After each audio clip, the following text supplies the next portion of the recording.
Germán, una hipótesis sobre la que trabajamos en nuestro proyecto de investigación-acción es que más que los métodos, las técnicas y los contenidos en la educación, lo relevante son los sujetos, los hombres y mujeres que participan en el proceso educativo.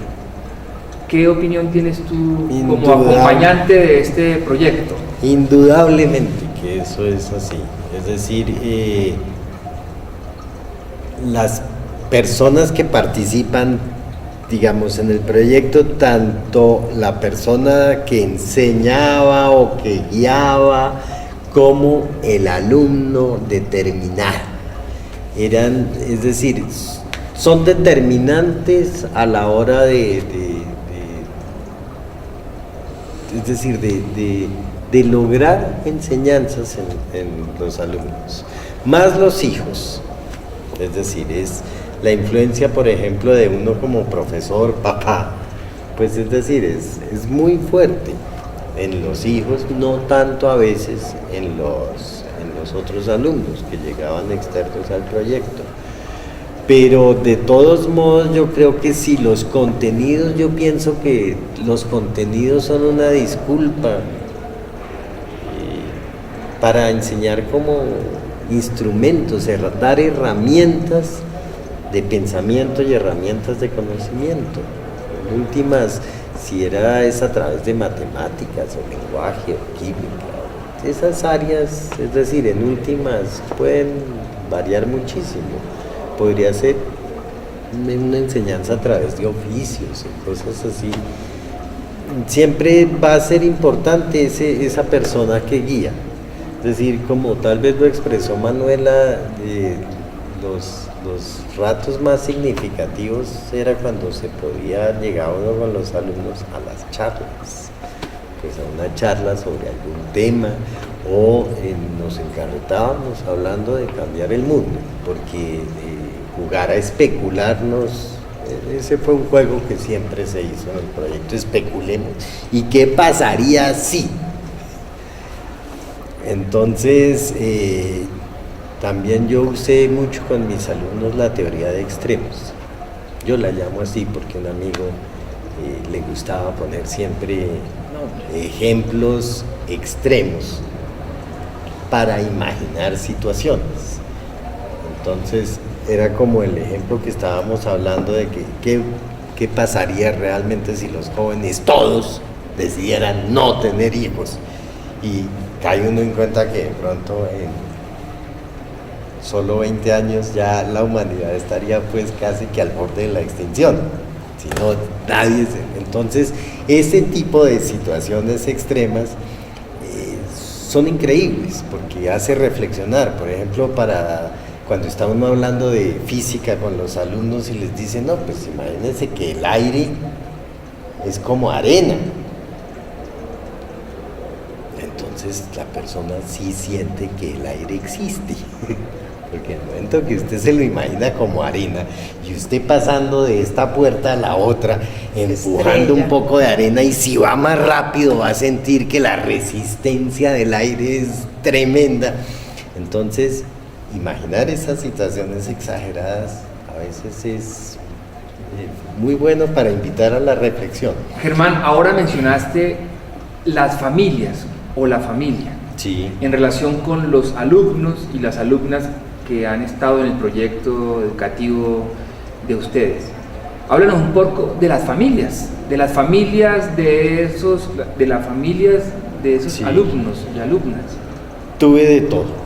Tuve familias muy comprometidas, personas que llegaron allá porque les inquietaba mucho la educación de sus hijos, porque notaron desde tempranas edades que sus hijos no respondían al sistema escolar convencional. Entonces tuve personas muy comprometidas, familias muy comprometidas, donde yo los llamaba, les hacía sugerencias, a veces ellos me las consultaban, ¿y qué hago en la casa? ¿Y cómo manejo esta situación en la casa? Etcétera, etcétera. Y yo les daba algunas recomendaciones. Por ejemplo, a veces algún muchacho o niña que era muy dependiente o muy esto. Entonces yo les sugería a los padres, mire, hay que darle un poco más de libertad, darle más autonomía, darle responsabilidades en la casa, cambien, de pronto logren cambiar estas cositas, y a veces las cosas funcionaban divinamente. Había otros padres, como en muchas situaciones, pues que descargaban simplemente esa parte de la educación de los hijos, me la descargaban a mí.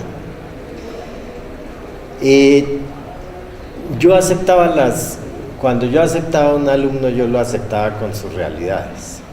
O sea, yo no me iba a esforzar en cambiar a su familia. Si su familia quería participar, y yo abría el espacio para que eso se diera, siempre que un papá me llamaba y me decía, mire, quiero que charlemos algún aspecto o algo que veo positivo, negativo, o que quiero incidir, o cómo hago para mejorar la relación con mi hijo, las puertas siempre estaban abiertas para charlar con los papás.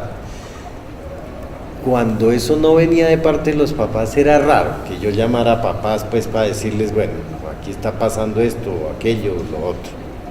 Es decir, quejas, no, es decir, yo nunca entregué notas o cosas de ese estilo.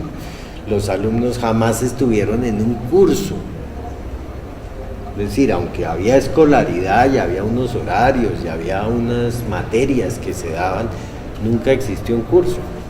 Es decir, un muchacho a veces entraba y de pronto su proceso de matemáticas realmente tocaba pegarle una repasada de cosas muy básicas.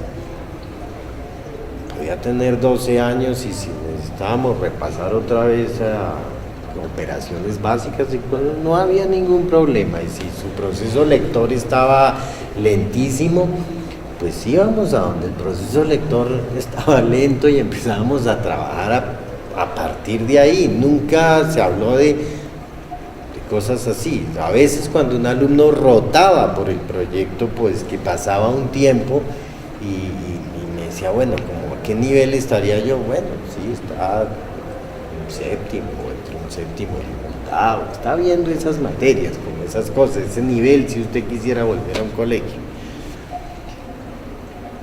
Pero es decir, entonces hubo padres ausentes, yo los dejaba ser ausentes.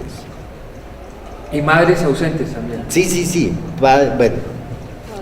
Habían diferencias. Yo siempre hablo cuando, yo no hago las diferencias de género cuando hablo. Padres es papá y mamá. Padres siempre me refiero a ambos. ¿Entre cuánto fue el mínimo y el máximo de personas, estudiantes que estuvieron en el proyecto? Tal vez, recuerdo que el máximo eran 12 incluyéndome. O sea, hubo algún momento donde hubo 11 alumnos. Y menos fue 3. Menos 2, 3, sí. 3. Bueno, había otro proyecto al tiempo entonces en Tabio, y nosotros íbamos a tener ciertas clases allá, y mi papá en intercambio o recibía estudiantes en el nuestro para ciertas otras materias, o iba a Tabio a dictar esas materias. Entonces mi papá dictaba matemáticas y física, haz de cuenta, y nosotros veíamos clase de filosofía. Cuando estábamos en Villa Magdala todavía. Sí, bueno, sí. Fue antes entonces. Bueno, pero eso fue una cosa que Un después tuvo mi una papá tuvo repercusión. la idea de la desescolarización gracias a ese proyecto, porque trabajó con ellos antes. ¿Y ustedes iban a ese proyecto también y personas de ese proyecto venían a...? Sí. O mi papá iba y dictaba clases. Pero cuando estudiantes también, estudiantes de ese proyecto venían y... Sí. Y hacían intercambios de estudiantes. Nosotros íbamos a algunas clases allá a Tabio, y ellos iban a Bogotá, porque en ese momento todavía estábamos en Villa Magdala. Pero en términos de las labores domésticas o de responsabilidades con la casa, ¿ustedes cómo funcionaban ahí en el proyecto? No sé, oficios específicos. Por ejemplo, oficios, si tenían responsabilidades de algunos oficios, o cómo eran sus responsabilidades con respecto a la casa. Nuestra cama y el cuarto, sí. y ya. Tener como arreglado nuestro cuarto, pero no, de resto No teníamos que lavar la loza o trapear la casa o cosas así, no teníamos que hacerlo nosotros. Tampoco directamente ellos, pues, porque mi mamá siempre estaba trabajando, mi papá estaba en eso. De vez en cuando seguramente había alguna persona que nos ayudaba. a esas cosas en la casa. Y a mi mamá, afortunadamente, la gran mayoría del tiempo no le faltó trabajo, y digamos que ese fue como un poco el pacto que hicieron ellos dos, que bueno, él dejaba de trabajar como tal en alguna cosa para encargarse de nuestra educación, y eso, el aporte económico era, digamos, en negativo, era no se paga un colegio, al menos. Entonces hay un aporte económico, pero resultó además que se le armó un proyecto por el cual tuvo ingresos económicos, entonces no hubo un problema económico, digamos, no vivíamos dentro del lujo, pero no vivíamos mal tampoco nunca, sino con todo cubierto, nuestras necesidades, las de ellos también. Pero inicialmente lo que consideraban era que tu mamá iba a proveer los recursos y tu papá iba a proveer de esta otra manera exclusivamente. En un principio se pensó eso, o eso fue lo que nos dijo mi papá, o lo que se planeó en un principio, exactamente. ¿Cómo era la posición de las amigas externas que han pasado por otros colegios con respecto al proyecto en el que hablan ustedes? Pues esa es justamente como la posición más diferente, que yo digamos siempre, como para mí fue natural estar ahí, y yo estaba ahí, mi percepción del mundo era muy modo proyecto, por decirlo así, como pues para mí las cosas eran, uno podía hacer como uno quisiera, porque pues yo dentro del proyecto me desarrollaba como yo quisiera y autónomamente y sin que nadie me respetara, mientras que las otras no, las otras llegaban con un montón de prejuicios y de cosas que para mí eran extraños y que pues yo no entendía, y que ya pues más adelante cuando ellas me explicaban que pues a ver, uno en un colegio, o sea, yo entendía pues que a ellas sí les tocaba comportarse de cierta manera, porque ellas lo llamaban como la selva. Ellos me lo contaban como en cuentos, porque así entiendo yo las cosas. Me decían, no, es que eso es una selva, entonces tú puedes ser o el depredador o la presa.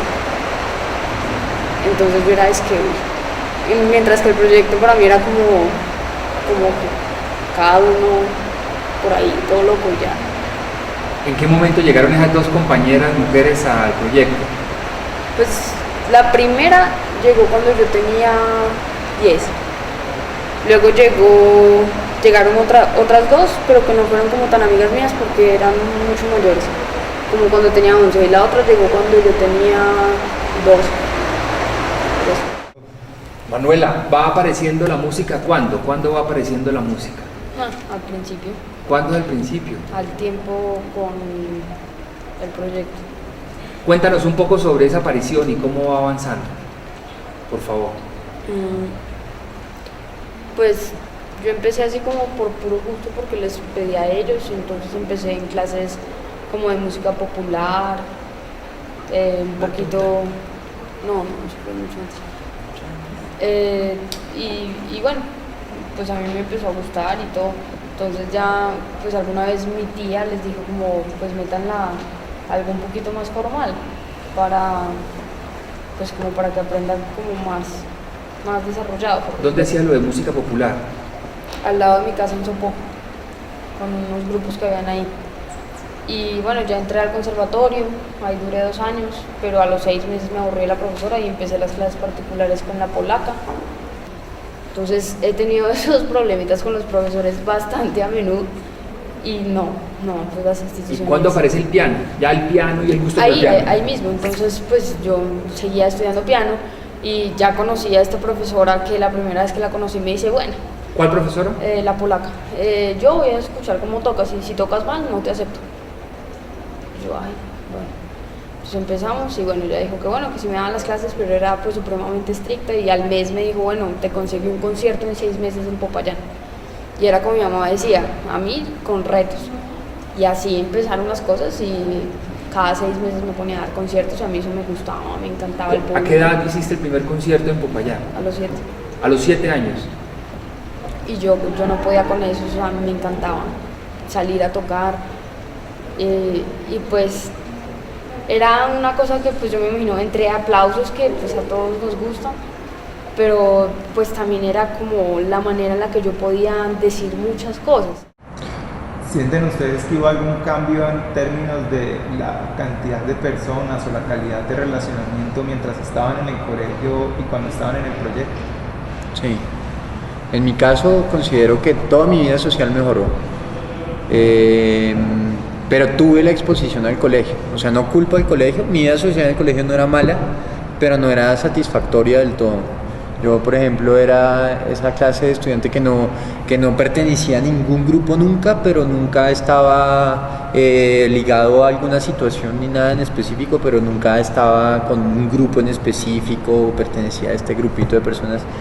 Y me acuerdo que salir del colegio, después de lo de Estados Unidos, de esta experiencia que les contaba, yo hice muchos amigos y conocí muchas personas en los cursos, los amigos de mis primas que eran de colegios también.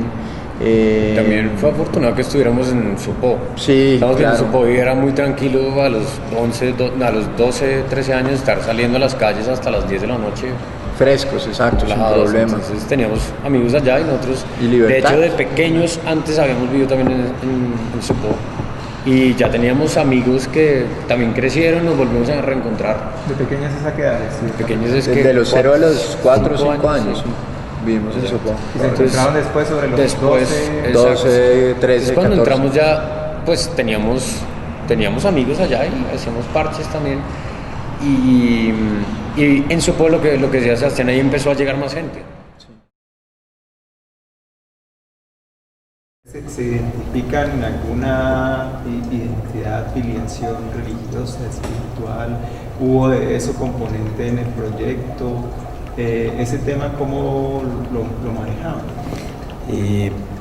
Bueno, en general fuimos respetuosos de los alumnos que tenían alguna religión, pero siempre en el proyecto todo el aspecto religión era casi que abordado desde la historia, y entonces pues eso se Todo desmenuzaba tremendamente.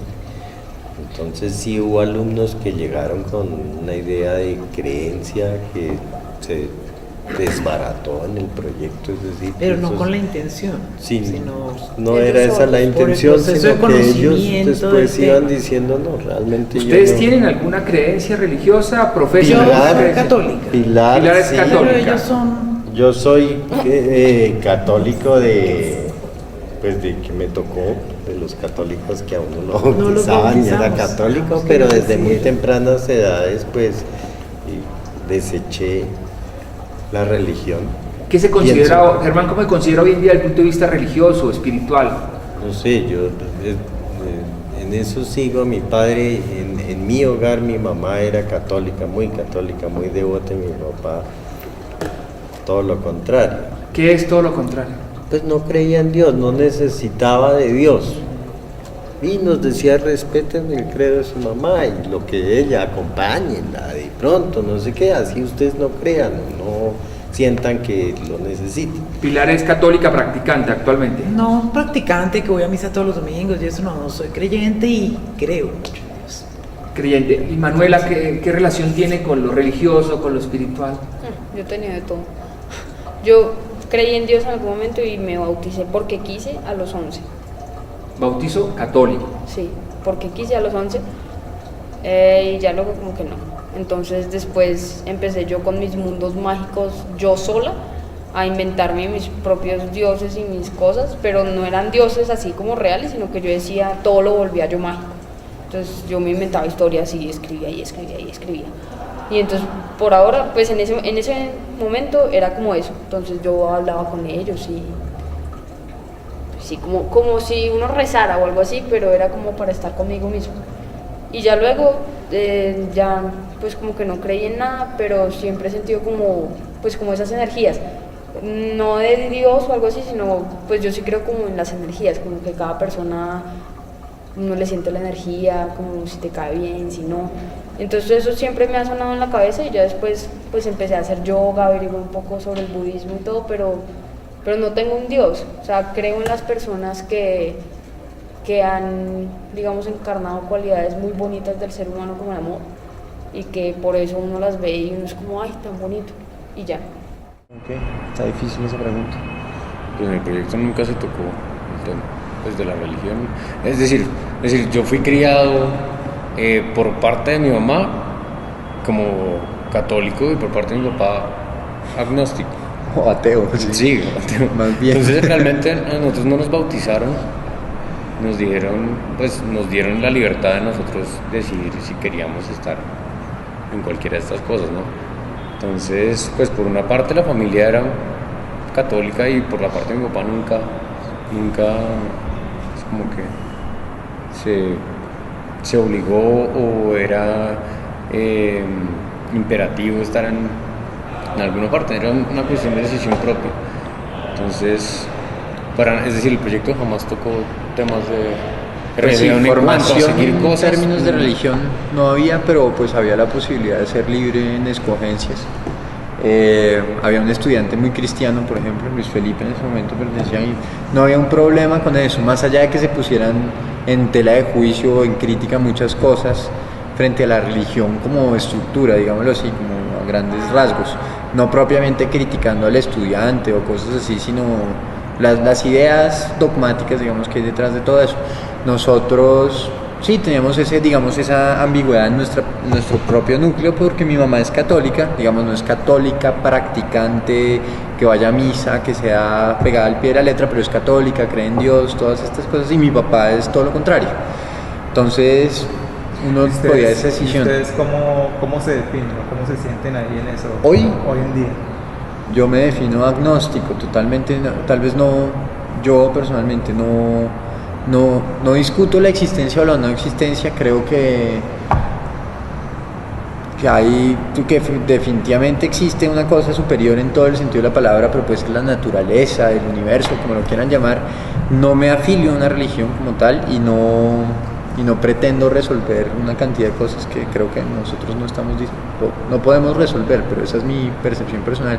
Pasé por un momento de mi vida muy ateo, en donde nada era posible, o sea, no existían esas cosas, pero me pareció muy fanático también eventualmente el asunto, tan fanático como los fanáticos religiosos, entonces caí en la cuenta de ese asunto. ¿Qué otra cosa? Antes no, simplemente tuve más bien como el dilema con la familia de mi mamá, la presión de mi bisabuela, que hasta sobornos me ofreció por bautizarme y ese tipo de cosas, pero no caí afortunadamente en ese momento. Pero sí, ¿no? ¿Qué tipo de soborno? Dinero, literalmente. Sí, yo decidí aceptar el soborno una vez me bauticé. Eso fue de hecho tenía como 12 años y tomé la decisión de bautizarme, y entonces en ese momento mi mamá llamó a toda la familia y dijo a toda la familia que no podía recibir ningún tipo de regalo ni ningún tipo de cosa. Entonces yo sentí que igual no me sirvió mucho. Y en términos políticos, ¿había alguna especie de educación en términos políticos allí en el proyecto, en la familia? ¿Qué dices? Yo no sé. Pues yo diría que criticar todo al máximo, estar en desacuerdo en general con las cosas o ponerlas en tela de juicio o bajo un ojo crítico, pero no necesariamente una afiliación de izquierda o de derecha o liberal o conservadora o comunista o capitalista. Digamos, no había un discurso claro sobre ninguna de las cosas, ni de mi papá ni de mi mamá. Diría que era más bien apolítico el asunto, pero sí estar mirando lo que pasaba y verlo con ojos siempre cuestionarlo, cuestionarse, nunca dejarse como sí, eso es una como el afiliación caballo, política, así, pues, sí. Mire para adelante nomás, Dudar siempre.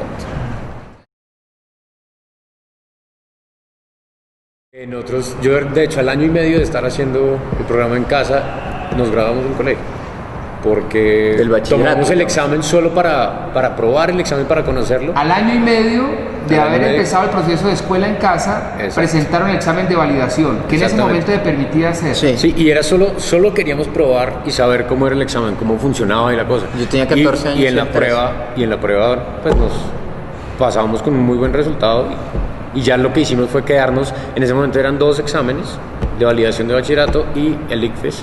Entonces nos quedamos un año más preparándonos. Nos preguntaron qué queríamos estudiar ¿Quién les cada uno. preguntó? Mi papá y mi mamá. Pues ya igual íbamos pensando, ¿no? Yo ya tenía muchas cosas. Yo en principio yo quería montar tabla toda mi vida, yo no quería hacer nada más. Me pasó una cosa, es que tuve un accidente, pues no un accidente, sino que montando tabla mucho tiempo me dio tendinitis en las rodillas y bueno, tuve que parar de hacer el deporte que estaba haciendo y todo esto.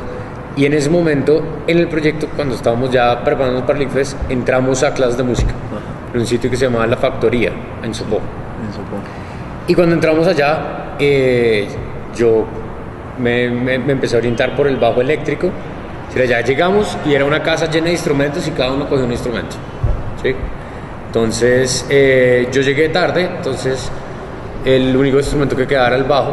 Yo empecé a tocar bajo y como a las 2 semanas de haber empezado, yo ya les dije a mis papás, quiero seguir con el bajo, pero pues más seriamente, porque esto era puro de recoche y tocábamos canciones ahí con los amigos y tal. El grupito que armábamos. Entonces yo empecé a tener clases con un profesor particular y él pues en la evolución de las clases me fue orientando hacia la música. Y realmente yo, justo antes de entrar a la universidad, yo quería estudiar ingeniería industrial. No tenía ni idea qué era la ingeniería industrial, nada de esto. Y cuando fui a comprar el formulario, realmente fue donde les dije a mis papás como, no, realmente lo que yo quiero es seguir por el lado de la música. Y compramos el formulario viendo a ver qué pasaba también, porque también tenía 14 años, podía también esperarme un par de años, ¿por qué no? Porque si no sabías que era la ingeniería industrial, ¿por qué te llamaba la atención? ¿Cómo era esa valoración? La verdad no tenía ni idea. Yo quería ser como una especie de ingeniero, no sabía por qué ingeniero. Yo estaba como medio, como, no sé, quería hacer cosas con diseño, algo como que tuviera que ver con dibujar o con crear, siempre algo como creativo, pues. Pero no tenía muy claro realmente en qué iba a poder terminar esas carreras, ¿sí? También pensé en estudiar biología. Ricardo y Sebastián, devolvámonos un poquito. ¿Por qué si habían presentado ya la prueba de validación del bachillerato y la habían aprobado, por qué esperaron la otra prueba del instituto? La otra ¿El prueba? ICFES? Sí. Porque era necesario para entrar a la universidad.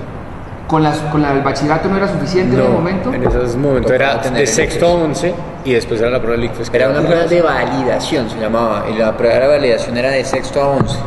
¿Y para el ICFES también los inscribió su papá o lo decidieron ustedes? Ya eso lo decimos nosotros, Sí, como ya tenemos el como, bachillerato, hagámoslo presentemos ya. eso. Y lo decidieron al mismo tiempo. Sí, es que estábamos él y yo, como les dijimos, estábamos equiparados académicamente. todo ¿En el algún tiempo. momento pensaron no ir a la escuela universitaria o siempre tenían la idea de ir a la escuela universitaria? Yo sí, yo también nunca dudé eso. Pues no, como de quedarme por allá al ladrillo y tomar cosas acá, cosas acá, no, tal vez. O sea, siempre pensaron que iban a ir a la escuela universitaria. Pero como dato interesante también, gente que se educó en el proyecto de mi papá decidió, por ejemplo, tomar la opción de no hacer escuela universitaria, graduarse el bachillerato, irse, por ejemplo, o incluso entró a la universidad un amigo nuestro y se fue después, no se aguantó eso, no le gustó y quiso hacer su vida diferente y la hizo diferente. O el del proyecto de Entavio del que les contábamos, también mucha gente tomó esa opción de no seguir la escuela universitaria. Nosotros sí, ¿no? La teníamos en la cabeza y era, no sé si un requerimiento como de las instancias paternales, yo nunca sentí como que era una orden, pues hay que estudiar en la universidad o algo así, pero también era un deseo propio dentro, o pues sí, puede ser generado o cultivado por la familia posiblemente.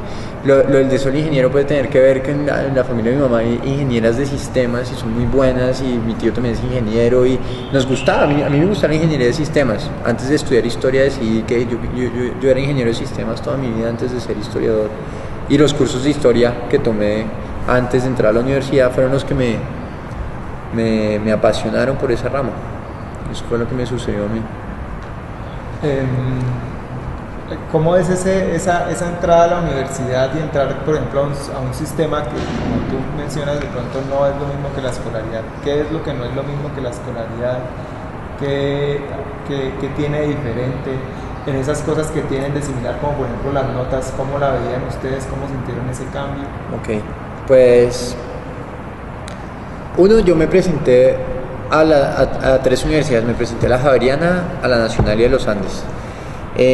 Acá en la Nacional quedé en esa lista de espera que quedan los que creo que hay 5 cupos o 10 cupos para historia o algo así, y yo me presenté a sociología, acá me acuerdo, sociología e historia, y quedé en la lista de espera, o sea, no pasé en la primera ronda. Creo que ese examen es más complicado que el ICFES en realidad, entonces a esa edad no tenía el nivel o lo que fuera.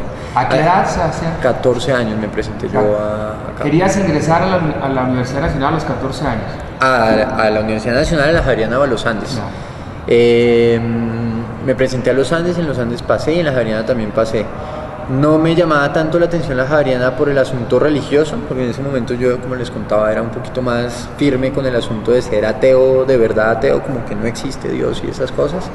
Y me parecía complicado este asunto obligatorio de ver ética o de ver alguna cosa relacionada con eso.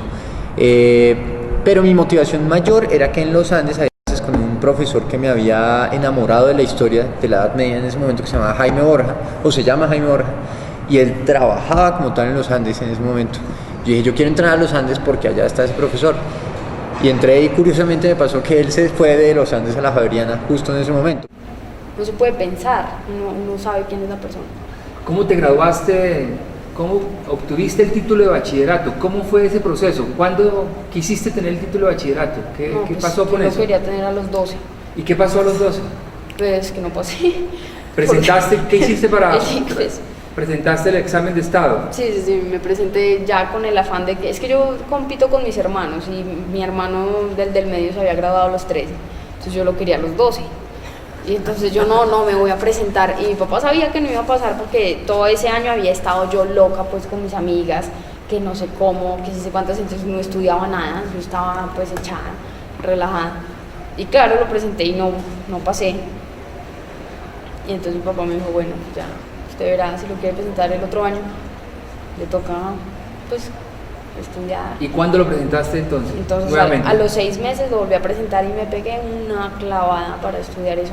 O sea, yo era mañana y tarde, todo el tiempo estudiando. Y ya, y lo saqué a los 13. ¿Qué lograste a los 13 años? ¿El examen de validación del bachillerato? Sí. ¿Y por qué querías tener ese título? ¿Para qué? Pues bueno, uno, porque competía con mis hermanos y yo también quería. Y dos, me quería ir ya a la universidad, quería estudiar piano. ¿Y a cuál universidad? Pues yo pensaba que iba a estudiar en la Corpas con esta profesora polaca, pero 6 meses antes o algo así de que yo ya recibiera el título me dijo que se iba Se regresaba. para Polonia. Entonces yo quedé así como, ¿qué? Y fue durísimo. Para mí fue como, no, pues es indescriptible que a un maestro se le vaya. Pues es que ellas dos, además de todo, yo he tenido como 2 maestras de piano así importantes que fueron ella y son maestras de vida. O sea, es como ir a hacer artes marciales con alguien y dedicarse y ser devoto a ese maestro y entregarse como en cuerpo y alma a esa persona. ¿Y cómo llegaste a la profesora actual? Entonces, pues yo me quedé acá y duré volando como un año en que cambié de maestros así todo el tiempo hasta que mandé una aplicación a Estados Unidos, a varias universidades diciendo que yo ya me había graduado, que necesitaba irme a estudiar, que estaba desesperada acá, que no encontraba con quién. Y todos me decían, no, pues sí, usted es muy buena, pero usted está muy chiquita y acá no la podemos aceptar a esta edad.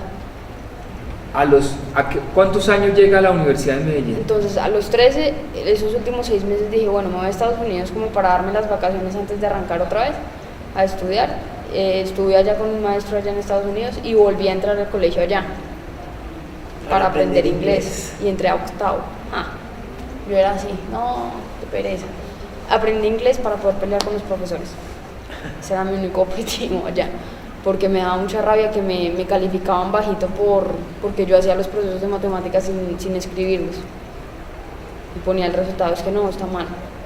Y así, entonces, bueno, hasta que aprendí ya como a pelear con los profesores y ya luego entré a la universidad a los 14. ¿Y cómo fue tu ingreso a la universidad? ¿Cómo fueron las primeras sensaciones de estar nuevamente escolarizada ya? No, esa fue la primera vez que yo me sentí escolarizada, verdaderamente.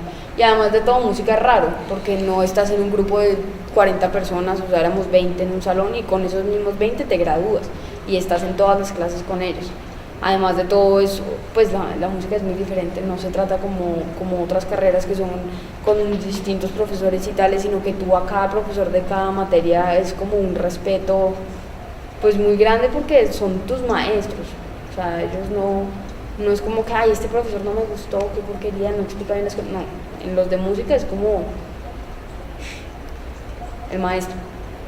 Y es bonito porque no es maestro porque tú le tengas miedo ni porque ellos te lo impongan, sino que tú de verdad te das cuenta que hacen tan bonito las cosas, que tocan tan bonito, que uno los admire, que uno se siente una empatía con ellos. ¿Y ahora prefieres tomarte más en chiste la vida o sigues prefiriendo ser más...? Digamos que ya entendí la filosofía del chiste, porque no es que uno se la tome en chiste la vida, sino que ellos la cuentan en chiste para, pues, porque qué pereza contarlo tan serio. Hacerla uno solo.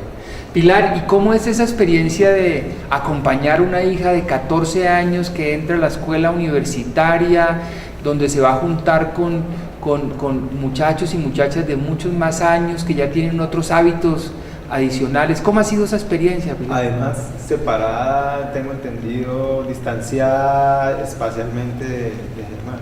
Y el papá.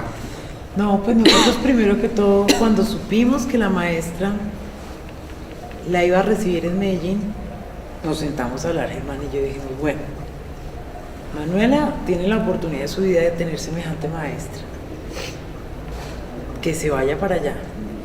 Muy chiquita, sí, ¿qué hacemos? Yo trato de conseguir trabajo en Medellín. Y entonces yo renuncié y me fui a Medellín los 2 primeros meses de a raticos a buscar trabajo y tuve la gran suerte de conseguir trabajo. Si no tuviera trabajo, yo creo que hubiera sido muy difícil. Y ya estando con ella, de alguna forma, por ejemplo, ella estuvo unas 3 semanas solas, porque alcanzaba, yo iba una semana, ella se quedaba 2, iba una semana, ella se quedaba 2. Y ¿Dónde vivía Manuela? En un apartamento frente a la universidad con otra estudiante de otra carrera. Pero esas 2 semanas en que no estábamos... 14 años y compartía un apartamento con otra estudiante universitaria, sí, varias semanas al mes. Que me sí, apagaba el no calentador. fueron muchísimas porque yo empecé a trabajar el 30 de marzo y ella empezó en enero. Pero en esos lapsitos en que yo no estaba con ella, Manuela no comía. Pues yo comía llegaba y puro estaba queso. asquerosa. ¿Qué comiste? No, arroz que hice el sábado. Y yo decía, fuera de todo, de que va a estar sola, de que estar separada, no sabe cocinar, no sabe alimentarse, porque ha estado con sus papás toda la vida. Entonces dije, no, Germán, tenemos que hacer algo. Yo conseguí trabajo, conseguí la oportunidad de trabajar allá y me fui para allá, conseguimos un apartamento y me fui con ella. La idea era darle una familia a Manuela. Le dije, Germán, Sebastián y Ricardo siempre tuvieron la papá y la mamá mientras la etapa universitaria. Ellos estudiaron de 14 y 15 años y estuvieron con nosotros hasta los 19. Cuando yo me fui para Medellín, ellos acababan de terminar Sebastián y Ricardo universidad y tuvieron papá y mamá durante la universidad. Dijimos, no, pues yo quiero ir a hacerle el desayuno igual que a Sebastián y a Ricardo y que ella sepa que tiene una familia allá. Entonces dijimos, bueno, hagámoslo y nos vemos cuando podamos. Virtual. Matrimonio virtual. Pero ¿cómo No, y así además, no sé? ¿qué hicimos? Llevábamos 25 años de casados, tal vez, 24 años de casados, muy enamorados, como hoy lo estamos también, muy unidos por muchos proyectos de vida y por muchos proyectos de pareja. Era más fácil en ese momento abrirnos que si hubiéramos estado muy jóvenes. Era una pareja que tenía muy formalizado y muy arraigado su relación, que le facilitaba eso. De hecho, hablábamos todos los días, a toda hora, del Skype y era maravilloso. Aprendimos a usar las herramientas virtuales con más ahínco que antes y acompañaba a Manuela. Yo trabajaba, tenía mucho trabajo, entonces tampoco me sentía muy sola porque ella estaba todo el día en la universidad, yo estaba todo el día en mi trabajo, nos veíamos en las noches a la hora de almuerzo, pero compartíamos un estado familiar. Partidos sí, pero ella tenía familia. ¿Sentían alguna diferencia al relacionarse con personas o estar en cursos de una u otra edad, de otro rango de edad, con personas de otro rango de edad? Pues realmente mi única experiencia como de esa forma antes de entrar a la universidad fue la parte de química. Y pues no me sentía raro porque yo estaba con mi hermano, que igual siempre hemos sido muy cercanos, entonces era como estar con el amigo ahí. ¿Mantenían los dos principalmente? Sí, sí, La siempre. relación con los otros no tanto. No, Nosotros sí. Teníamos Con otra amigos. gente, no, sí teníamos parceros, No, ahí acá jugamos Y era billar muy y todo. similar independientemente del rango de edad. Sí, pues Ricardo y yo manteníamos, él y yo juntos, pero sí nos relacionábamos con otras personas sin tanto problema. Cada uno tenía unos amigos en el pueblo también, amigos de la familia que vivían también en el pueblo. Cuando estaban en Sopó. Cuando estábamos en Sopó, yo tenía unos, él tenía otros, a veces nos juntábamos, pero sí, estábamos juntos mucho tiempo. A veces tomamos cursos juntos, como el de inglés y el de química, pero había cursos que no. Por ejemplo, él estudiaba otro instrumento y yo estudiaba guitarra, y esas eran como clases particulares. ¿Qué más? Fotografía lo tomé yo, pero él no, él estaba en otros intereses. Y en Sopó lo que decía Sebastián, ahí empezó a llegar más gente. Sí. Empezó a llegar más gente al proyecto, entonces ya teníamos un grupo como de 11 personas, era como un curso. como tener un salón, pues. Un curso pequeño pero agradable en muchos sentidos. Claro, no todos estamos al mismo nivel académico, no todos estamos Eso al no. mismo todo el tiempo, pero todo el tiempo sí estábamos socializando. Estamos hablando del espacio de una casa, de una sala, de una cocina, de unos corredores que son muy limitados en ese sentido. Estábamos socializando juntos en el espacio de descanso, o irnos a la tienda o molestar por ahí, y participar como activamente en la educación de los otros unos con otros. Pues bajo eléctrico popular y eso no existía ni aquí en la nacional. Sobre eso, las relaciones con los compañeros y compañeras, Sebastián hace más o menos unos 6 o 7 años nos contaba que algunos de los comportamientos tuyos en la universidad eran extraños para algunos de los compañeros y compañeras, en relación, por ejemplo, con querer ir a almorzar con tu familia. Algo mencionabas hace unos años sobre eso. Algunos de tus compañeros y compañeros decían que te comportabas de una manera extraña, porque ellos preferían ir a quedarse en la universidad y tú preferías ir a buscar con más contacto con la familia. ¿Recuerdas eso? Hace 7 años decías eso, hace 6 años tal vez. No lo tengo presente, pero es cierto, no lo tengo ahorita en mi cabeza, no me acordaba de esos datos, pero sí, en los primeros semestres yo regresaba a mi casa a almorzar siempre. Tal vez era como una sensación de seguridad, todas estas cosas, me sentía seguro en mi casa, podía volver y ir a mi casa a almorzar y volverme a la universidad sin problema. También la facilidad, ¿no? Yo vivía, por ejemplo, a 10 minutos. Sí, yo vivía pues a 25, media hora, no era grave. Sí pasó en algún momento, pero ¿Qué decían los compañeros y compañeras sobre ese tipo de comportamiento? Pues más los comentarios, no tanto sobre el hecho de que yo regresara a almorzar a mi casa y esas cosas, eran sobre por qué es tan chiquito, de dónde salió, cómo estudió, y esas cosas les parecía muy extraño a muchas personas. Supongo que eso también generó un discurso en mí de defensa, porque yo no me sentía atacado del todo, pero sentía que la gente sí, había algunos que les parecía extraño de la manera como eso no se debería hacer, y otros que decían, pero ¿qué es esto tan raro? Pero también tuve una compañera de CIPA que, estudiando normal, tenía 15 años, la misma edad que yo en la universidad. Entonces sí, yo tuve un desfase, pero no tuve un desfase como el que tuvo mi hermano, como el que tuvo mi hermana, por ejemplo. Yo tuve un desfase, pero no fue un desfase gigantesco. ¿Desfase de edad? De edad, sí, me refiero a eso. Y también, como no fue mucho el tiempo que me tomó a mí empezar a hacer amigos y conocer gente que me agradara y con la que pudiera salir y tener planes y hacer planes agradables y eso. No fue mucho el tiempo que me tomó, tal vez un semestre. En el primer semestre hice algunos amigos y en el segundo se empiezan a consolidar cada vez más amistades y cosas. No tuve problemas sociales en ese sentido. Y sí es cierto lo que usted dice, había mucha curiosidad y todavía la hay, es muy interesante. Sí, incluso compañeros que ya son muy amigos y amigas, por ejemplo, en la universidad, que son muy cercanas, que se consolidan en ese periodo universitario y siguen intrigados con ese método o les parece curioso. De tus compañeros y compañeras, ¿cuáles son los de más edad y menor edad? Cuando iniciaste el proceso en la universidad, en la escuela universitaria. Pues yo tenía 14 y tenía compañeros de 24. ¿Y el más joven o la más joven era de cuánto? De 19. La más joven de 19. ¿Y cómo fue ese intercambio generacional ahí? ¿Cómo ha sido ese intercambio? ¿Cuánto llevas ya en la escuela? Ya me va a graduar. ¿Te vas a graduar? Pues era raro, porque yo pensaba que yo estaba normal con ellos. Y luego me daba cuenta ya como que ellos sí no me contaban, o sea, como que no contaban conmigo para todas las cosas por mi edad. Pero yo eso no lo notaba tanto al principio, lo fui notando más adelante. Porque, por ejemplo, si yo salía y me tomaba unos tragos con mis amigos y todo eso, yo era una borracha loca de mente, chiquita, desorientada. A los 14 años. Sí. ¿Quién valoraba de esa manera? ¿Quién hacía esos comentarios? Pues todo el mundo, porque es que yo además de todo no tenía la precaución de no hacerme notar, porque pues para mí era... pues como así que uno no se hace notar. O sea, para mí uno estaba ahí, si la gente te veía o no, pues a quién le importa. Pero pues allá como que sí, y en todas partes como que sí, solo que yo no estaba acostumbrada a eso. Entonces de pronto yo me había tomado unas cervezas ese día y de pronto llegaba el otro día a la universidad y ya todos los profesores me estaban diciendo que tal vez mejor no me tomara las cervezas en público. Y yo, ¿qué? ¿Cómo así? No alcancé a pasar el guayabo y ya me están diciendo que no lo hago. ¿Y por qué los profesores y profesoras decían eso? ¿Cuáles eran las razones que pues te ellos no presentaban? querían escandalizar a la gente, ellos querían que yo siguiera en la universidad porque era buena académicamente, yo le convenía a la universidad tanto como ellas a mí, Entonces era una relación de nosotros también queremos que mantengas una imagen. ¿Por qué le convenía a la universidad? ¿Por qué tú le convenías a la universidad o le convenía? Yo le convenía porque soy buena académicamente. Y pues digamos que tampoco me querían perder y me apreciaban, pues en especial mi maestra, ella quería que yo estuviera bien y me acuerdo que desde el principio me decía que si quería ir a un psicólogo que fuera, que cualquier cosa, porque pues ya sabía que me iba a sentir muy sola.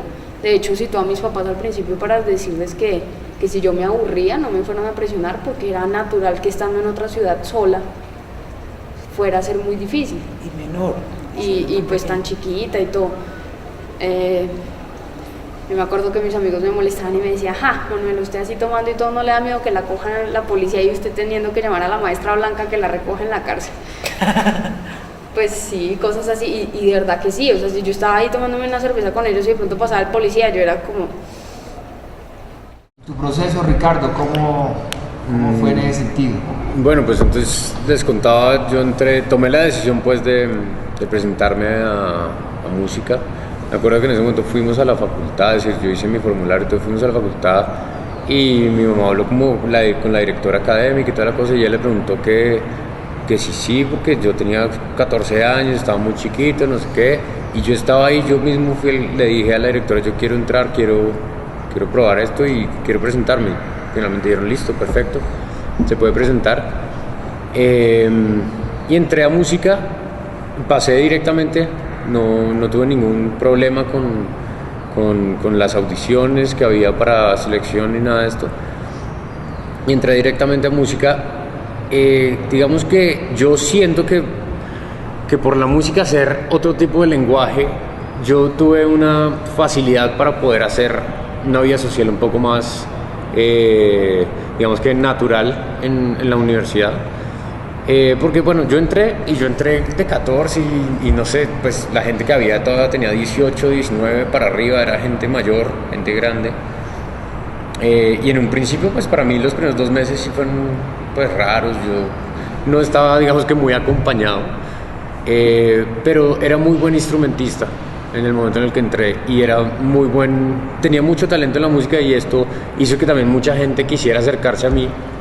Y empecé a yo a desarrollarme como músico, pero la gente llegaba a mí y yo empecé a parchar mucho con la gente y tenía muchos amigos, pero yo creo que fue eso. Yo digo que si yo hubiera entrado por una carrera como Derecho o una ingeniería o alguna cosa así, tal vez el choque hubiera sido mucho más fuerte, sobre todo para mí, que yo soy una persona que no me voy mucho más por las manualidades, cosas artísticas, cosas creativas en el sentido manual, todo este tipo de cosas, pero no tanto la parte académica, ensayos, lecturas, toda esa parte no ha sido nunca como... ¿Solo trataste de entrar a la Universidad Javeriana?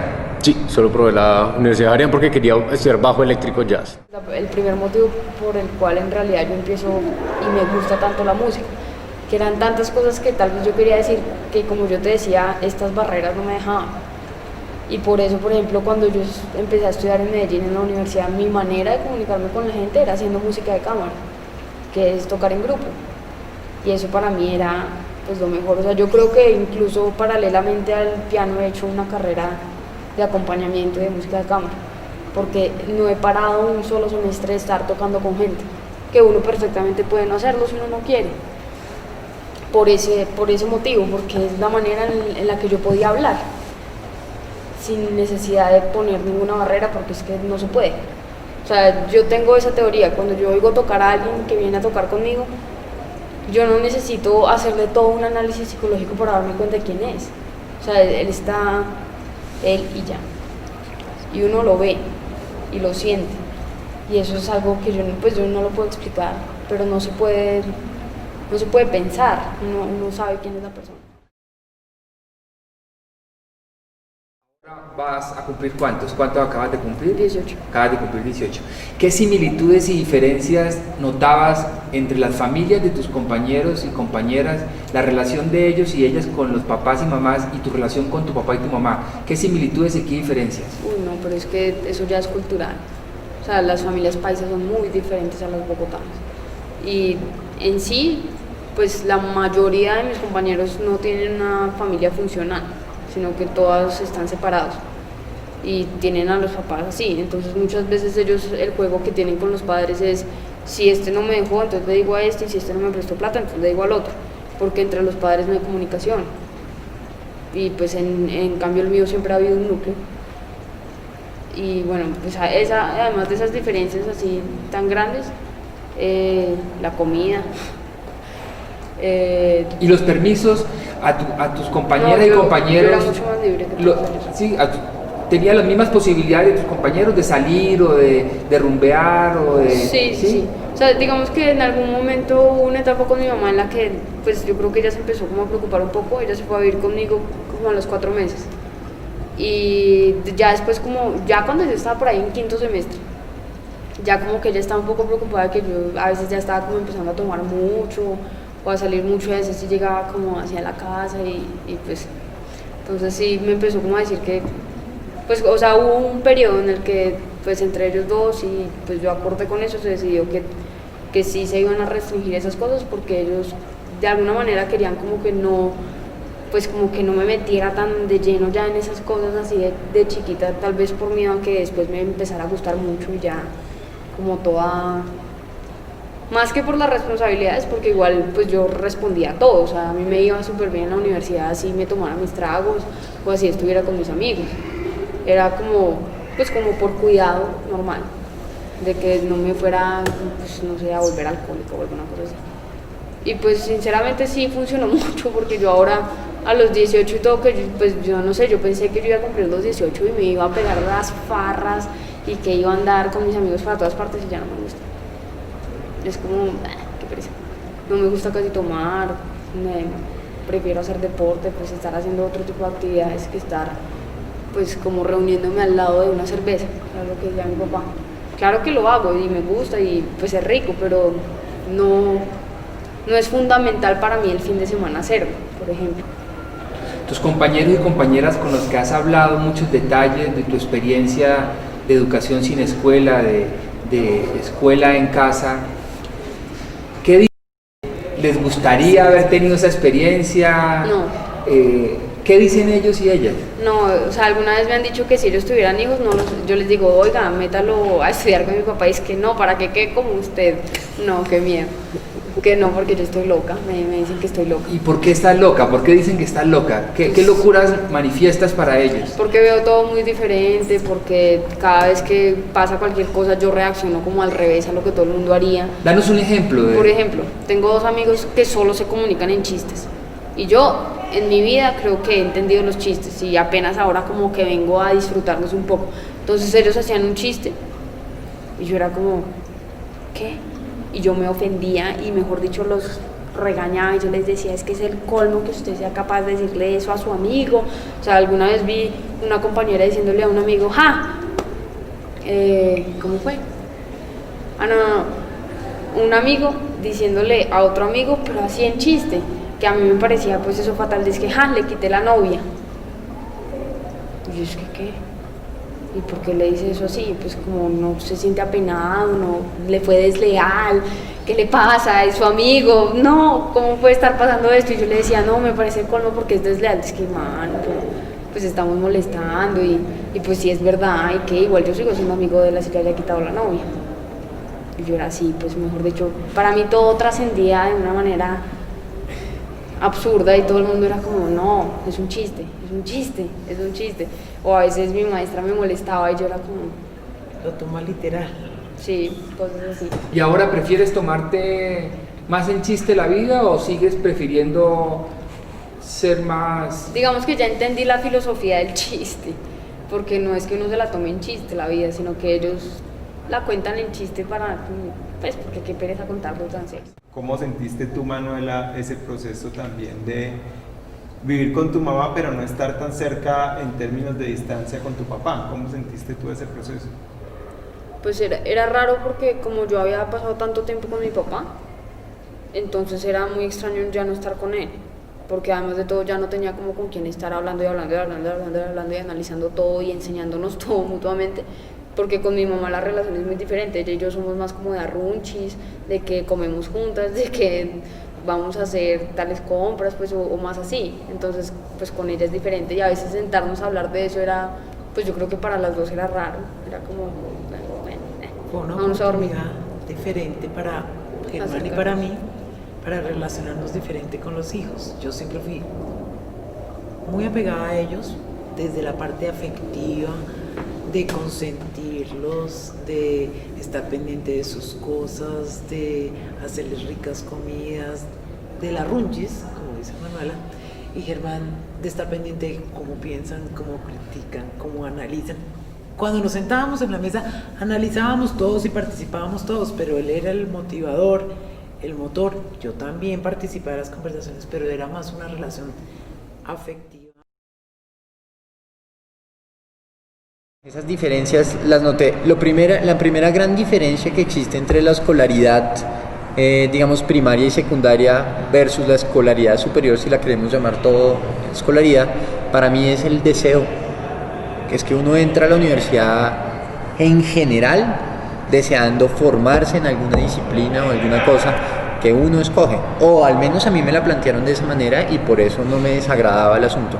Sebastián, los compañeros, eso que acabas de tocar consideramos que es bastante relevante. Los compañeros y compañeras que has tenido durante la vida de la escolaridad universitaria también sienten eso, que entraron por el deseo, por el gusto, porque pudieron autodeterminarse en esa decisión. Afortunadamente en el caso de mi carrera eso sí pasa, porque es historia. Y en general no hay papás que obliguen a su hijo a estudiar historia. Lo obligan a estudiar derecho o administración de empresas o ingeniería industrial o alguna carrera de la doctoritis que sufre este país, ¿no? Pues todos quieren ser doctores, sean abogados o médicos o cosas de ese estilo. No, a mí mis papás no me obligaron a escoger ninguna carrera, me dijeron escoja lo que usted quiere hacer. Entonces, y en general mis compañeros o habían sido lo suficientemente rebeldes para escoger su propia carrera o esas cosas, pero mis compañeros habían elegido su carrera o la disciplina en la que querían ser formados, entonces no había, digamos, esa inconformidad, más allá de que en general era gente inconforme. La universitaria también sienten eso, que entraron por el deseo, por el gusto, porque pudieron autodeterminarse en esa decisión. Afortunadamente en el caso de mi carrera eso sí pasa, porque es historia. Y en general no hay papás que obliguen a su hijo a estudiar historia. Lo obligan a estudiar derecho o administración de empresas o ingeniería industrial o alguna carrera de la doctoritis que sufre este país, ¿no? Pues todos quieren ser doctores, sean abogados o médicos o cosas de ese estilo. No, a mí mis papás no me obligaron a escoger ninguna carrera, me dijeron escoja lo que usted quiere hacer. Entonces, y en general mis compañeros o habían sido lo suficientemente rebeldes para escoger su propia carrera o esas cosas, pero mis compañeros habían elegido su carrera o la disciplina en la que querían ser formados, entonces no había, digamos, esa inconformidad, más allá de que en general era gente inconforme, que eso es interesante. Pero esa tal vez es la diferencia que yo veo más grande. La segunda diferencia es la calidad académica que hay en una universidad frente a la calidad académica que hay en la secundaria o en la primaria. Y la tercera más importante tal vez es el asunto. ¿Qué entiendes por calidad? ¿Qué entiendes por calidad? La parte, pues al menos mi percepción, tal vez sea una generalidad me falta documentación al respecto y eso, pero los profesores del colegio ni están lo suficientemente bien formados académicamente, ni lo suficiente bien formados pedagógicamente. Los universitarios puede que no tengan buena formación pedagógica, pero en general están bien formados académicamente. O esa es mi percepción, al menos donde yo estudié o como estudié, los profesores, muchos profesores los consideré que eran malos profesores, pero yo no podía negar que eran muy buenos académicos o que eran muy buenos profesionales o cosas de ese estilo. La autonomía que necesita la universidad, una cosa que yo ya tenía del proyecto afortunadamente, pero la autonomía que le dan a uno en la universidad es total, a uno no le llaman a los papás, si me hago entender. El horario, si uno decide si va a clase o no va a clase, y la libertad de buscar la gente que a uno le gusta en un universo mucho más grande. A uno no le toca un curso específico o cosas de ese estilo en la universidad. Digamos, todos esos son puntos que yo considero ventajosos bueno, y el espacio, ¿no? Si uno se pone a ver, el espacio de un colegio es mucho más carcelario que el espacio universitario. El tema de, por ejemplo, las calificaciones o las evaluaciones, ¿tú cómo sentiste eso al entrar a la escuela universitaria? A mí, sinceramente, nunca me importó. Entonces, no me importaba sacar un 3 o sacar 4 o sacar 5. Y no me sentía remunerado, satisfecho por el 5, por el 4, por el 4.5, sino si a mí me gustaba la clase en la que yo estaba y me apasionaba, seguramente me iba a ir muy bien, porque además iba a leer todas las lecturas, iba a hacer todo lo que tenía que hacer, porque estaba francamente interesado. Las otras ahí muchas veces medio las pasaba, y me vino a importar fue cuando descubrí que por promedio me podía ganar como 15 millones de pesos que tenía prestados de la matrícula, y en ese momento dije, ok, tengo que subir el promedio para que me condonen una parte del préstamo. Bueno, entonces esas son estrategias que hay, y me importaba no bajar el promedio de 3.5 porque me quitaban los privilegios de un préstamo que yo tenía para estudiar en la universidad. Entonces, digamos, mi punto de apoyo, digamos, era el 3.5, pero nunca estaba pensando en voy a sacar 5, voy a ser el mejor, voy a hacer esto para ganar reconocimiento. No me interesaba en lo absoluto. Me importó al final como por un asunto económico ya, pero no fue, y no me adaptaba del todo. O sea, a veces me tocaba ir a hablar con los profesores, a entregarles los trabajos tarde, pero creo que no era una cosa de mi forma de haber sido educado. Eso le pasaba a muchas otras personas también, entonces no era... En términos de la evaluación y la valoración de los profesores universitarios, las evaluaciones que hacían y esto. Yo me la pasaba agarrado con muchos, pero les peleaba directamente, que no estaba de acuerdo con notas o cosas así, o a veces pedía segundas evaluaciones o ese tipo de cosas. Además, en sociales es muy subjetivo el asunto, sigo pensándolo, pero... El proceso de retroalimentación ahí en los procesos. Hay algunos profesores universitarios que leen y se notan y dejan comentarios, y eso está muy bien, y hay otros que simplemente le ponen una nota y probablemente nunca leyeron los trabajos. Pero eso no te trasnochó a ti en cuanto al cambio con las No, y tiende uno a volverse más bien un estratega en ese sentido. Este profesor lee, este profesor no lee, este profesor hace esto. ¿Y cómo fue el proceso para ti, Ricardo?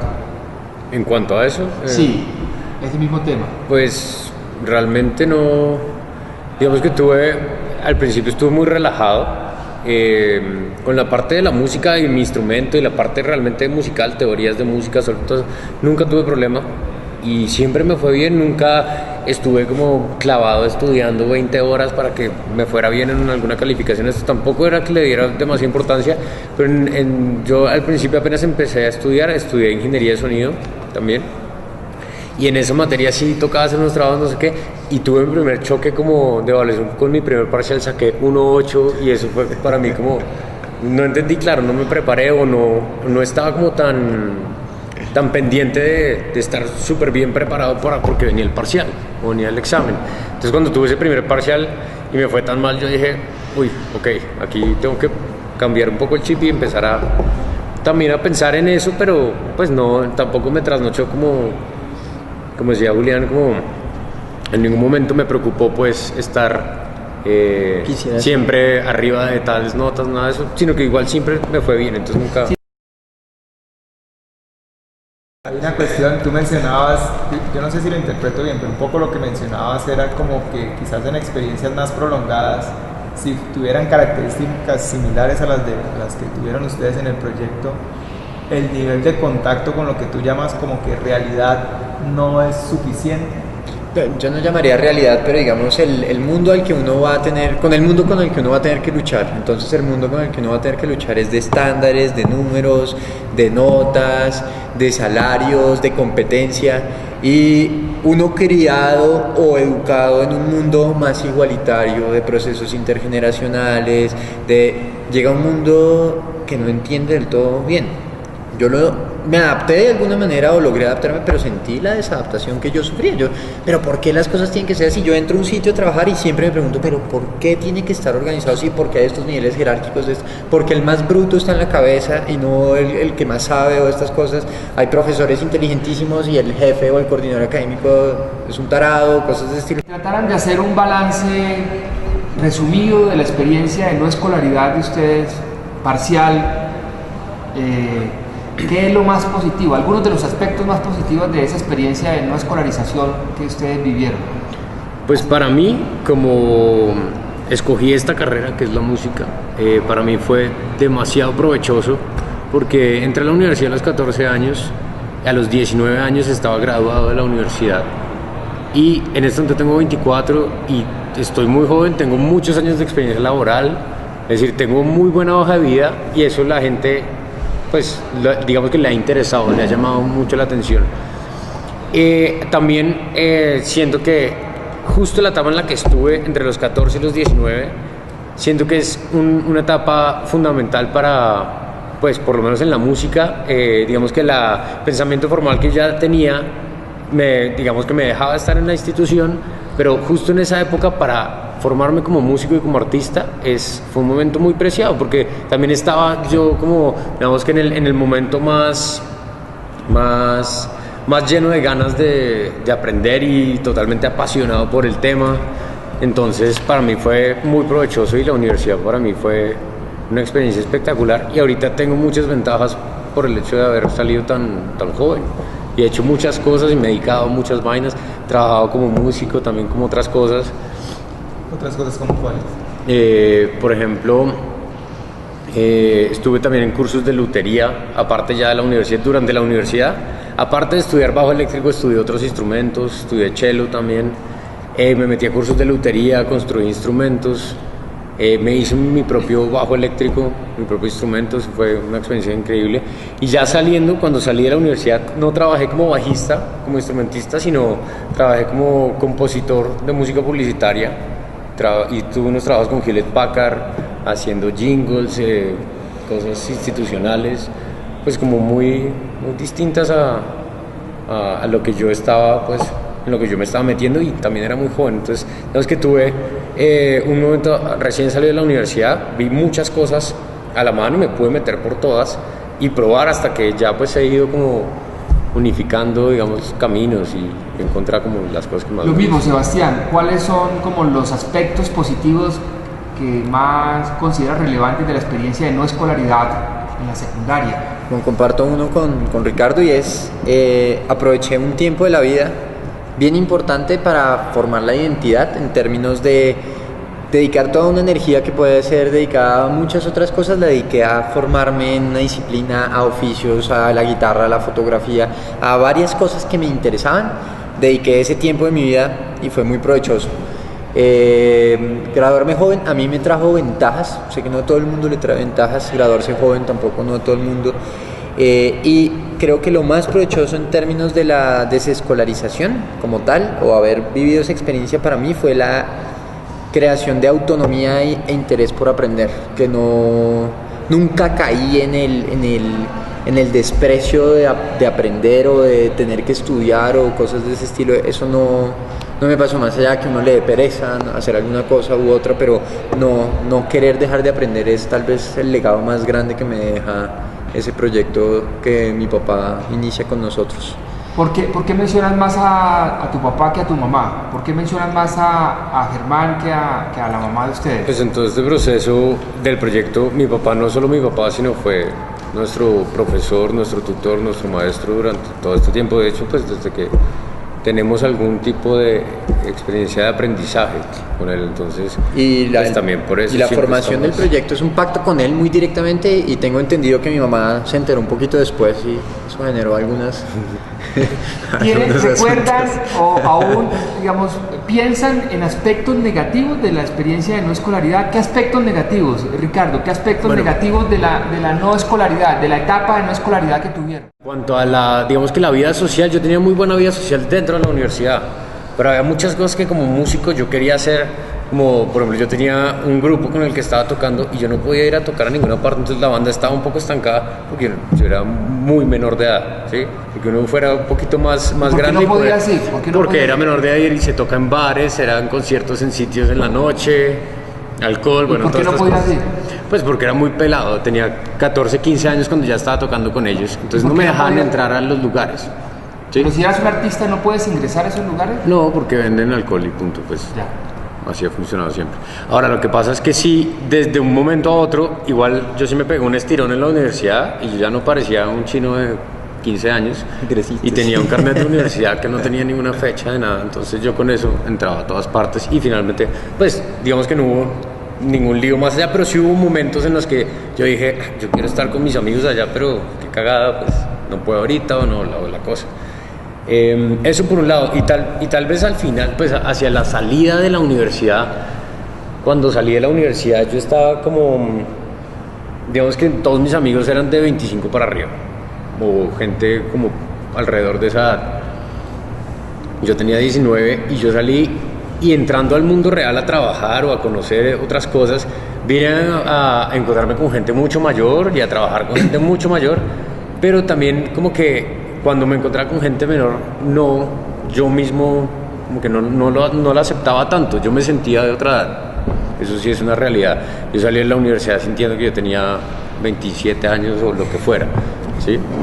Entonces sí tuve un golpe cuando salí de la universidad en algunos momentos, como, uy, quieto que no eres tan grande en realidad, pilas, sí, como que tuve una vaina de sobrecrecimiento de rarísima. ¿Y algún otro aspecto negativo de esa experiencia de no escolaridad? Durante la experiencia de no escolaridad, durante la experiencia de no escolaridad. Realmente no tuve ningún problema, de hecho lo disfruté. Sebastián, ¿algunos aspectos negativos de la experiencia de no escolaridad? Pues subjetivamente hablando no, para mí fue también muy rico, un muy buen momento de mi vida, lo recuerdo con mucho cariño y además con tranquilidad y con gozo, y no tengo eso. Fueron pocos años de mi vida, eso puede ser uno de los motivos por los cuales no me fastidia.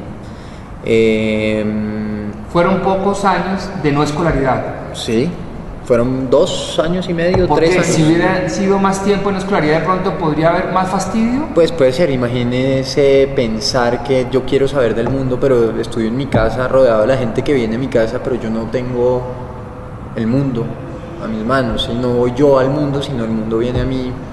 Me puede parecer algo fastidioso ¿Y tu hermana que no fue a la escolaridad? Ella siente ese problema. ¿Qué siente sobre Ahora, eso? no quiero hablar por mi hermana, pero yo creo que ella ya les ha dicho, pero tal ¿Qué vez... interpretas de lo que dice Manuela? ¿Qué interpretas de lo que dice Pues tu yo hermana? creo que estar expuesto a la escolaridad tiene sus ventajas. Esas las ventajas tal vez sociales que mi hermano y yo tenemos grandes. Es que se fundaron unas bases con el Unas tiempo que bases nosotros sociales, estuvimos. sí, le toca a uno lidiar con el matón, le toca a uno lidiar con el profesor, le toca a uno lidiar con que le gusta una niña, con que esta cosa, le toca lidiar, sí, un montón de cosas que no le ofrece el núcleo familiar a uno.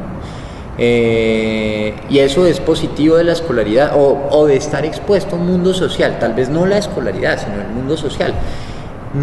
Afortunadamente el proyecto, en mi caso y en el caso de Ricardo y yo, no estuvimos expuestos tanto tiempo de nuestra vida, y nos dio muchas bases de seguridad social también, porque nos enseñó a enfrentarnos a los malos ojos, a las críticas, a la duda constante de las personas sobre nosotros, y a confiar en nosotros mismos y en nuestras capacidades. ¿A qué te refieres con malos ojos? Del resto de la gente. ¿Qué tipo de malos ojos, qué tipo de críticas? ¿Puedes describir un poco eso? Sí, como van a ser unos fracasados, porque estas cosas. Recuerdo estar en el pueblo, tomamos unas clases de ajedrez con un tipo que jugaba muy bien ajedrez en el pueblo y nos daba unas clases, pero le daba pueblo? en Sopó, nos daba unas clases muy chéveres, y había otra gente que estudiaba, pero también muy diversa, como de muchos estratos sociales. Y recuerdo el comentario de un niño que siempre me ganaba en ajedrez, que era mucho más chiquito que yo, pero me ganaba siempre. Me decía: usted que no estudia en colegio va a ser un fracasado, no sé qué. Y me acuerdo la respuesta, también fue del mismo tono agresiva: cuando usted sea celador y yo ingeniero, hablamos. Esas fueron mi respuesta inmediata a un ataque que era como no está en el colegio, usted está perdido, ¿sí? Pero él solo representaba lo que mucha gente pensaba. Bueno, ¿ustedes qué opinión tienen de esa pregunta que se hacen muchas personas acerca de la educación sin escuela, y es juntar la escuela y la familia en un mismo lugar? ¿Qué riesgos creen ustedes que puede haber en eso? ¿Qué preocupaciones?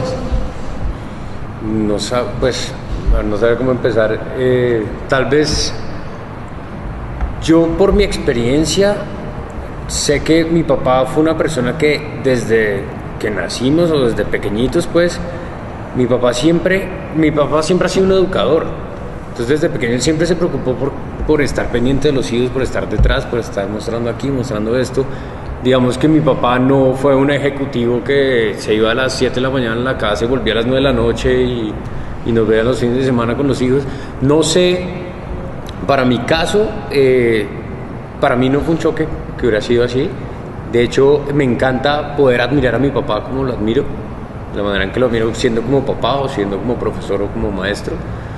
Pero no sabría como en qué tipo de escenarios, es decir, no sé si un escenario en el que los papás no han sido, por ejemplo, muy activos en la parte educativa con sus hijos, tomar la decisión de cambiar eso en un momento, de un momento a otro sea una opción viable, o sea saludable, pues. ¿Por qué? O si, por ejemplo, no hay buenas relaciones entre los papás y los hijos. Porque, pues no sé, conozco casos, no voy a mencionar a nadie, pero sí conozco casos en donde una persona no pudo llevar esa relación de, aparte de ser papá, ser maestro, y tuvo muchos problemas emocionales con su padre, y eso terminó en varias situaciones, varios problemas diferentes. Entonces, dependiendo, digamos, del ambiente, de la familia o de esto, yo creo que hay que evaluar todas las partes, pero pues yo digo que la familia tiene que tener un balance interno y tener muy buena comunicación. Creo que es fundamental para que pueda funcionar.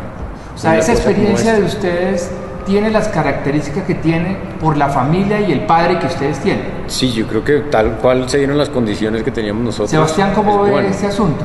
Creo, comparto lo que usted dice, y tal vez diría y generalizaría que cada proyecto o intento de desescolarización o de educación sin escuela o escuela en casa o todos los términos que se acuñen para eso responderán a las dinámicas particulares de cada núcleo familiar.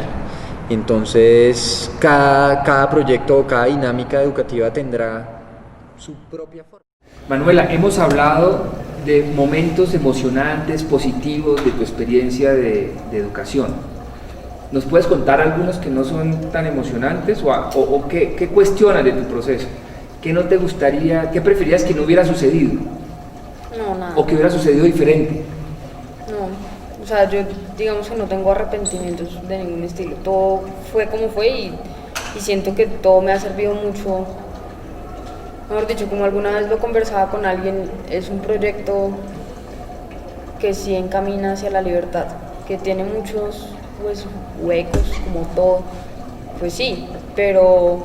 ¿A qué te refieres con los huecos? Pues como sí, momentos que no son fáciles, cosas que luego te dan mucho en qué pensar. O sea, para mí estar en la universidad desde los 14 fue duro, porque yo no, empezando por la mayoría de edad, yo no podía estar mucho con mis compañeros, y eso que en Medellín a mí nunca me pedían la cédula y todo, igual yo salía con mis amigos y todas las cosas, pero siempre ellos me veían como la mascota del curso, o algo así, como, ay, la bebé, literalmente. Entonces todo era como, o sea, todo lo que giraba en torno mío era de protección y de formarme. O sea, todos los profesores de la universidad y mis compañeros, todos querían influir en mí de cierta manera, como para que fuera de alguna manera, porque estaba chiquita y porque todavía podían hacer eso conmigo, por decirlo así, y porque yo, pues, digamos así, que era muy moldeable, porque yo nunca había estado del todo como en el mundo exterior. O sea, yo iba proyecto, casa, piano, y el piano es un instrumento, además de todo, que es solitario. O sea, yo misma me encerraba dentro de mis mundos, y pues para mí era apasionante, pero entonces cuando me vi como enfrentada, y además en otra ciudad, donde la gente es súper querida, entonces yo era como, ¿esta gente qué le pasa? ¿Por qué me saludan tanto? Y yo los miraba horrible, y claro, todos eran, no, esta rola, y además de todo chiquita, y viene acá a molestar. Eso que llaman los huecos del proceso de educación, ¿cómo crees que podrían evitarse esos huecos en un proceso de educación similar? Pues yo creo que no.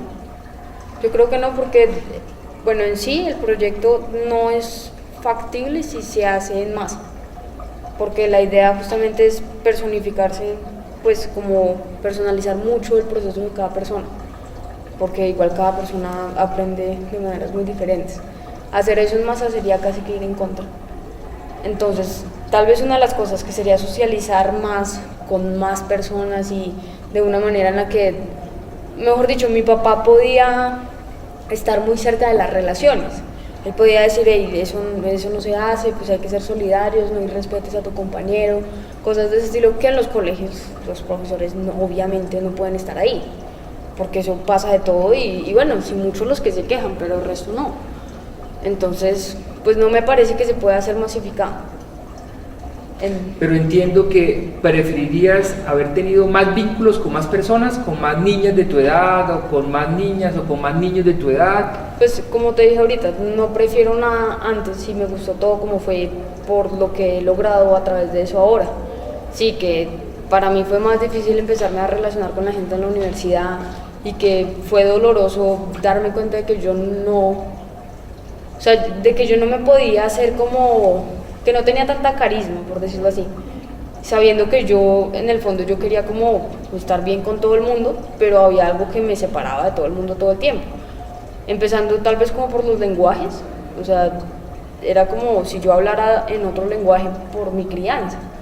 Entonces yo como que para contar las cosas era analizando todo y a todo le metía como un montón de pensamiento y después intentaba contar y todos eran como, ¿qué? Qué pereza. Como, venga, vamos a tomarnos una pola y ya. Y yo, no, pero es que... Y entonces como cesar tantas... Germán, Me quisiera acotar ahí algo, y es que, pues yo no sé si ese es el proyecto o soy yo, Sí, es que simplemente ese la es la forma cosa. de crianza y la forma de relacionarme con mis hijos siempre fue muy, muy docente. muy analítico. Como Desde papá chiquito, es también. decir, desde que ellos eran muy sardinitos, era muy de explicar muchas cosas y de estarlos invitando al estudio, a la observación, a la pregunta, al análisis. Entonces, pues También. claro, ella está más absorbida porque no solo no tuvo una escolaridad, digamos, no alcanzó a conocer esa otra parte, como mis otros dos hijos, sino que además con el instrumento, pues con su estudio de piano, pues eso la mantenía, Más digamos, la mantuvo aislada. más aislada.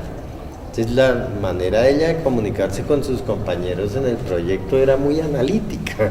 Y ellos muy me, de me seguían el discutir. juego, porque es que estábamos todos dentro del proyecto y había como un ambiente de ese estilo. Pero, o sea, además de todo, a lo que pues yo quería volver a esto de que el proyecto es como un camino hacia la libertad, porque los huecos que pudieron o que hay